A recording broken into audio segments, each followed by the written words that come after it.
For the sake of introducing people to this set exhibition in my studio in Church Gresley, I'm preparing this very short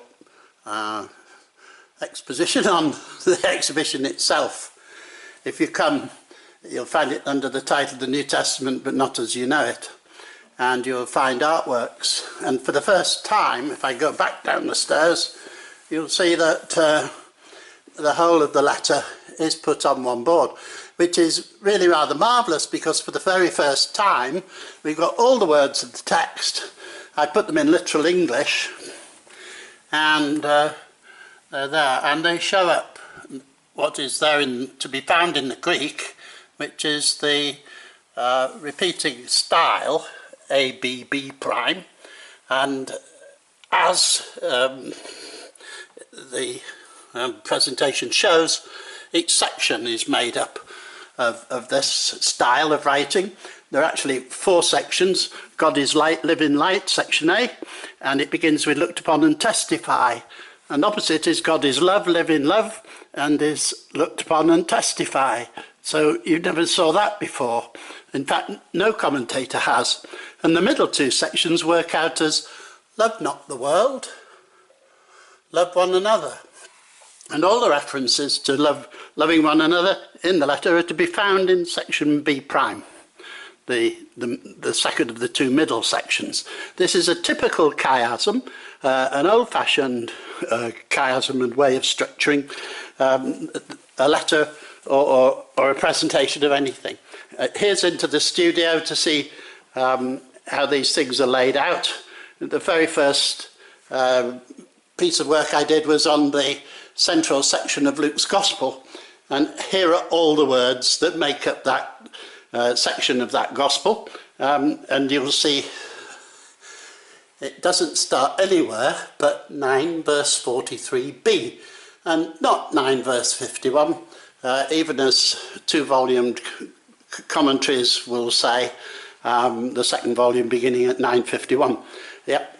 The balances to this presentation is fully symmetrical, and the details are there and they're represented in the different colourings. I started there in 82, 83, and it led me to look at, in turn, all the Gospels. This is John's Gospel. Shadows from the sunshine, which are very nice.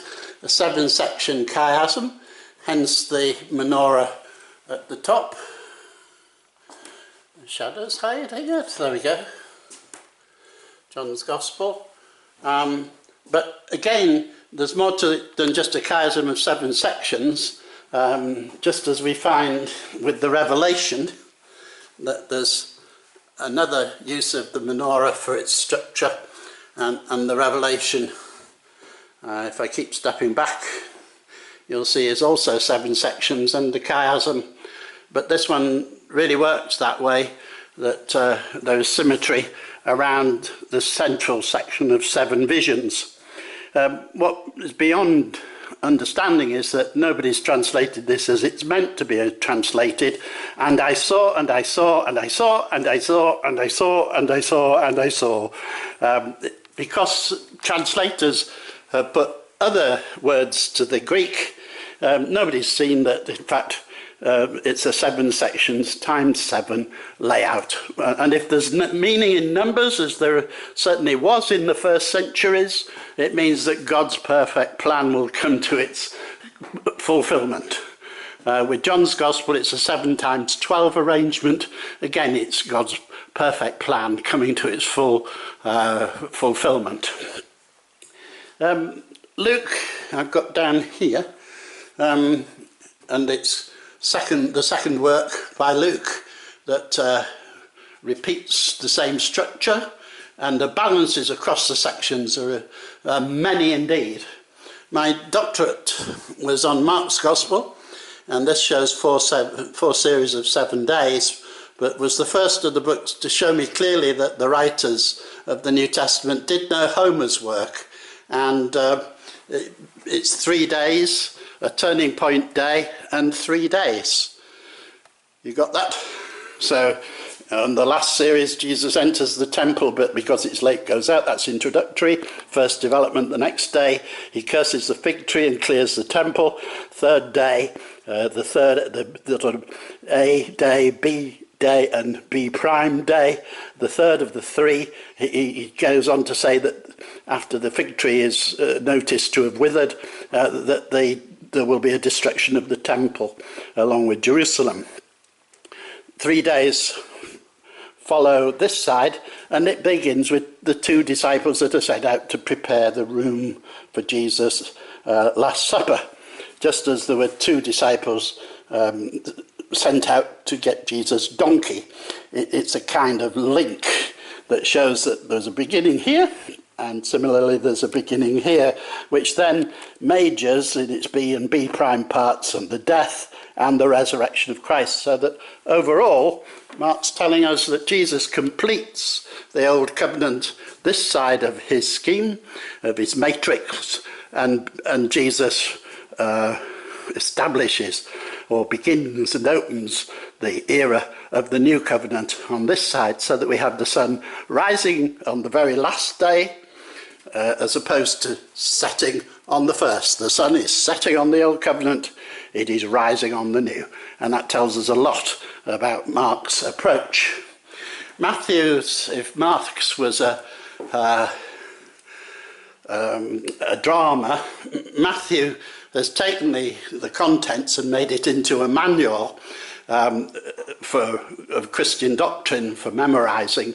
It's delicately done, profoundly done, schematically, and we've had these elements put before us before. When Jesus finished, he went on to another place, not once, twice, 3 times, 4 times, but 5 times in the Gospel. So that lends help to deciding its arrangement. But the structure is of 14s. Well, in his prologue, he uses 3 14s. In the layout, there's 3 great sections made up of other sections, parts, with 14 pieces, and 3 14s of pieces. So it's 5 to the blessings and opposite the woes that balance in this presentation of Matthew. So it's fully symmetrical. Symmetry seems to be the key to these books that come from ancient rhetoric at us. Around the corner here we've got a presentation on Romans, Paul to the saints in Rome, and here we'll see that it's a chiasm, and it's beautifully balanced and shows the arguments and links also with the Hebrew in an amazing way, so that it's showing us that the writing of Paul is propounding the importance of the law of the Spirit as opposed to the written down law, Torah backwards, and Yahweh in the middle of the old law, so that the chiasm of the old law is replicated by Paul's writing about the new law.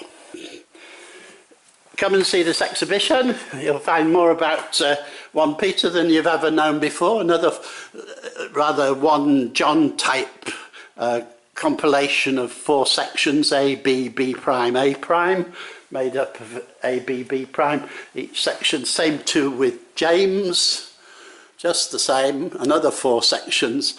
And there is no understanding of any text without first understanding its structure. I didn't first say that, Augustine did, but he was a professor of rhetoric. You'll learn here the importance of rhetoric and see that as far as we're going at the moment, very few people are bothering to learn what the New Testament books are all about. So hence the title, The New Testament, but not as you know it. Come and see this exhibition for yourselves. You're very welcome. Give me a ring and come and see and taste the delights.